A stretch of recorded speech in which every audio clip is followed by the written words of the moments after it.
Hello, everyone, and welcome back to another episode of Brown People Problems, where I, your host Nikita, sit down with guests from around the world to chat about some experiences and circumstances that are unique to brown folks. Before we get started today, I really just wanted to take a moment to thank everyone in my personal life who has been listening, watching, and basically just cheerleading me through this podcast. If you're listening to this, you know exactly who you are. I just feel so incredibly supported by a number of people in my life, and I really thank you all for taking the time out of your day to listen to this, to watch this, to engage with this. And if you're new here, and if this is one of the first episodes that you're listening to, I'm really excited for you to continue joining me. So thank you to everyone listening, even if you're not a friend or a colleague, and you're still here and I don't know you personally. Thank you so much for being here, and thank you so much for taking half an hour out of your day to engage with this. I really hope that there's some value that this is providing you. All right, so given that we're in late June now and we're entering what is essentially known as the wedding season, I wanted to chat a little bit about name change, and in particular women, female partners changing their last names after getting married. Now, this episode is not trying to influence anyone one way or the other, but I rather just wanted to create some space and some conversation for this topic.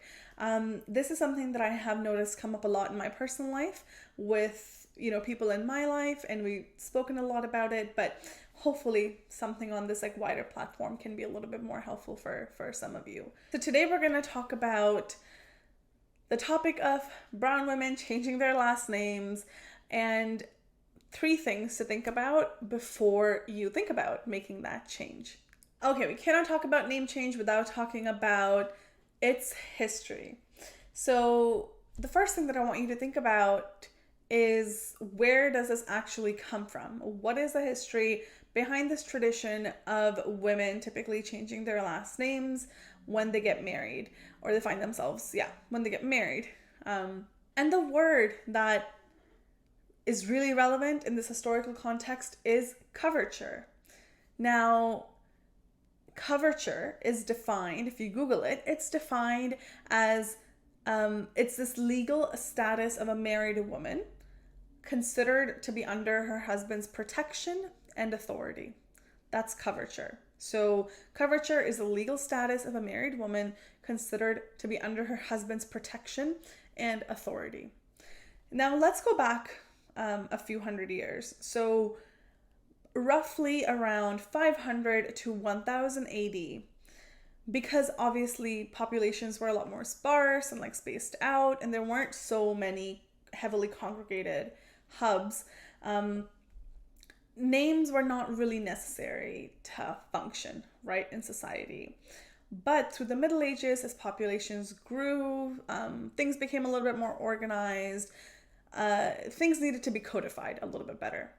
And because of this need to codify and organize things a little bit better, came this idea of last names changing. Essentially, at that time, a female child was covered under her father's authority, and then when she was married, she was covered under her husband's authority. Really, what this means is that the female had no legal identity. A female person had no legal identity. They were covered under the legal identity of their fathers and the legal identity of their male partners. It's really interesting. I was doing some research for this episode, and I was looking this up, and I came across this article where the author really talks about how this idea of husband and wife becoming one, it comes from coverture. And it sounds really romantic, but really you're not becoming one. You are just becoming like your husband. The husband is the one. And the phrase that the author used was legally dead. So essentially, a woman in that circumstance used to become just legally dead. She didn't have her own legal identity. And so it's not just that the women take the last names of their husbands, which is how we think of it now. They used to literally become part of the husband's body and identity, essentially. Because then women don't exist in the eyes of the law, only the husband does. So if this sounds really extreme, I want you to think about The Handmaid's Tale. I don't know if many of you have read the book or watched the show. Handmaid's Tale is a dystopian novel by Margaret Atwood, which, given the current circumstance of society, doesn't really seem that dystopian. But essentially, the female characters in that book are literally named after their husbands. So if the husband's name is Glenn, the woman's name is of Glenn. If the husband's name is Fred, the woman's name is of Fred. And in this context, these women are literally considered as being of certain specific men that rule them. And that's not quite far off from where coverture comes from. So essentially, coverture really kind of negated a female's identity. So then naturally, women's rights were very limited. So women could not make contracts, they couldn't own businesses, they couldn't own property. If women had a large sum of inheritance come to them, it wasn't really theirs. Their husbands had full control over that.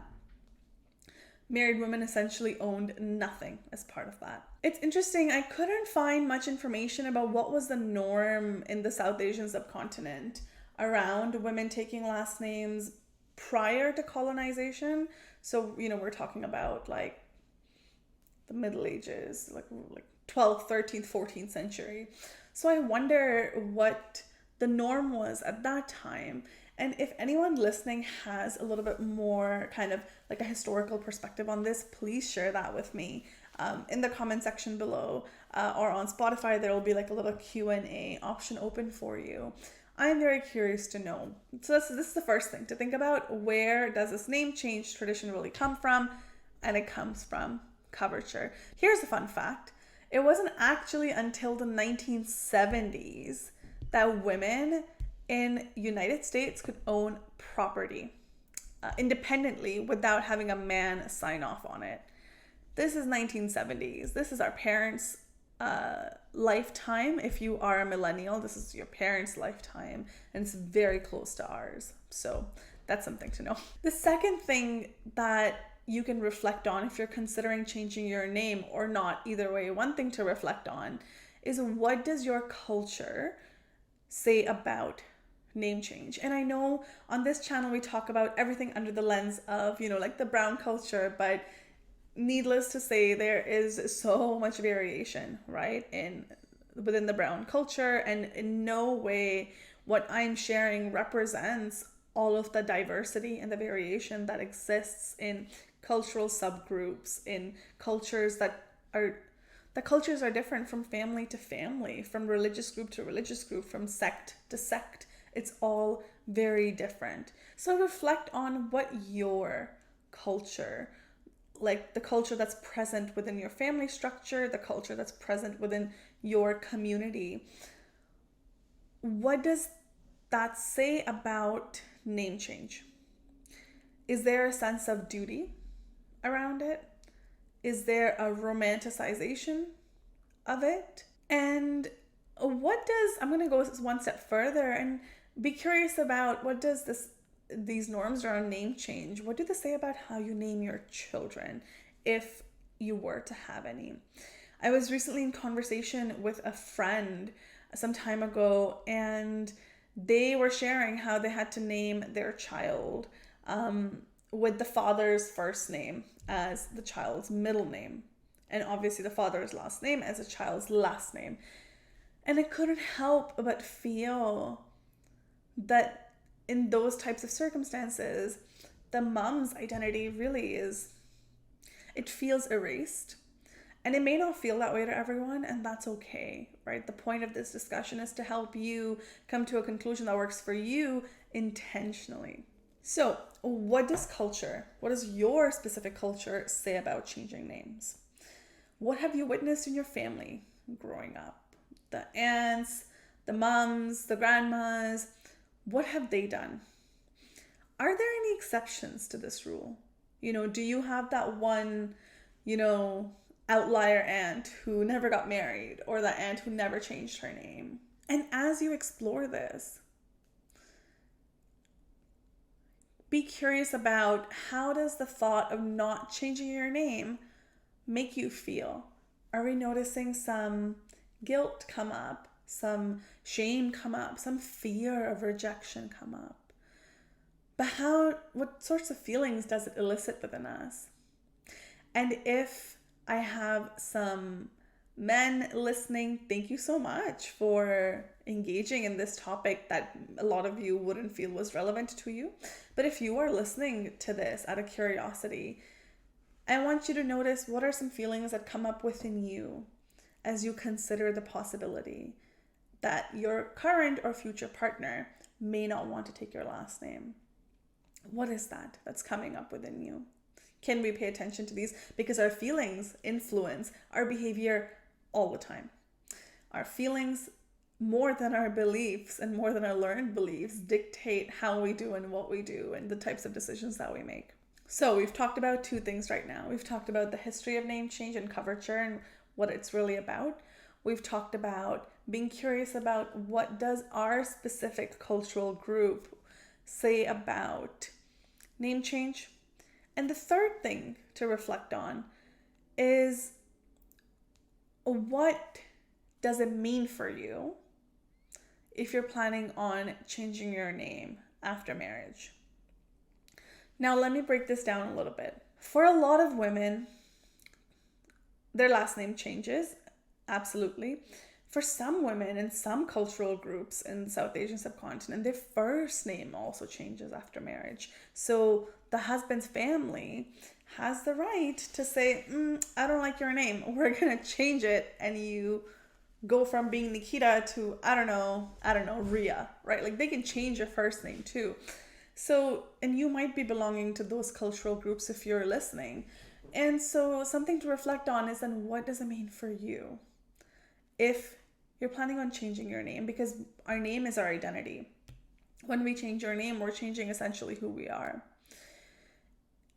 For a lot of women, their name changes, where they live changes, how they live also changes. They find themselves feeling the pressure to assimilate into these like joint families, and learning the dynamics of this new family that they've never been part of, and expected to do so like seamlessly and fit right in. And if all of these are acceptable for you, if you're open to these, if these changes feel exciting for you, then that is absolutely what you do. There's no general right or wrong here. We're just trying to be curious about, why am I making this decision either way, and what it means for me when I make this decision either way. For a lot of women, actually, their religion is also changed. It's interesting. I witnessed an interesting exchange a few years ago where someone had recently gotten married to someone that was a different religion than them.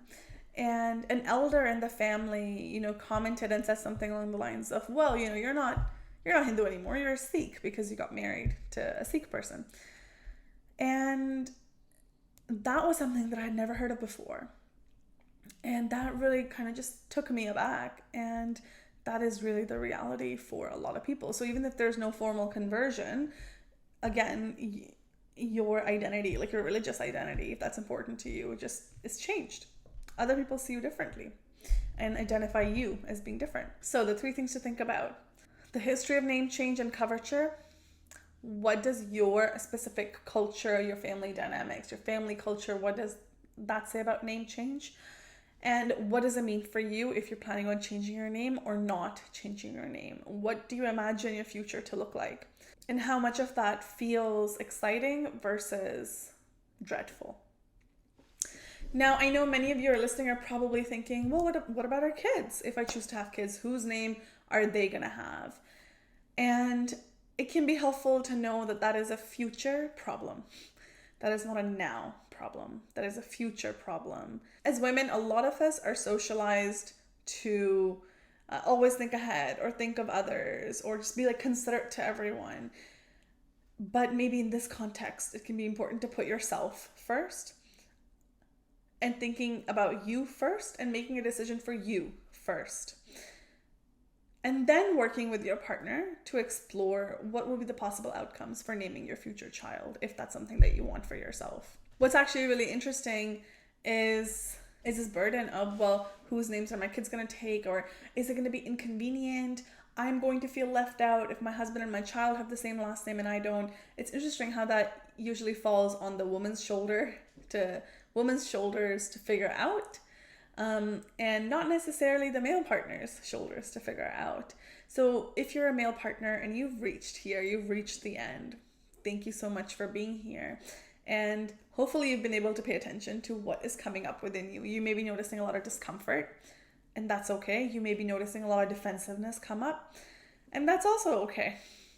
But I would be curious to know what about the possibility of your female partner not changing her name after marriage feels upsetting for you. What is it that feels upsetting for you? Ultimately, to all the brown women listening, the choice is yours. It's okay to want to change your last name. It's okay to not want to change your last name after marriage. As long as a choice is yours, and not only yours, but as long as a choice is intentional. And by intentional, I mean as long as we have reflected on the choice that we're about to make for ourselves. And it's also okay to change your mind. It's okay to not want to take your partner's last name now, and then in a few years you might decide, you know what, I want my partner's last name. Or the other way around, right? Choice and intentional choice is what we're aiming for here. I don't know if many of you listening have a space for conversations like this in your friend groups, in your families of origin, in your peer groups in general. If you do, that is great. Explore this a little bit more. Talk to other women in your lives. And if you don't have that space, hopefully this episode has created a little bit of that space for you to reflect on what this means for you. All right, that's a wrap. Thanks for joining me today. If you like this type of conversation, feel free to let me know your thoughts, and I will see you in next week's episode. Thanks, everyone. Stay tuned for our disclaimer. The guest and the host of Brown People Problems do not offer individualized therapeutic or medical advice, and our conversations should not be interpreted as such. This podcast is not a replacement for therapy. This podcast exists for educational purposes only. Please consider your circumstances and engage with the content mindfully.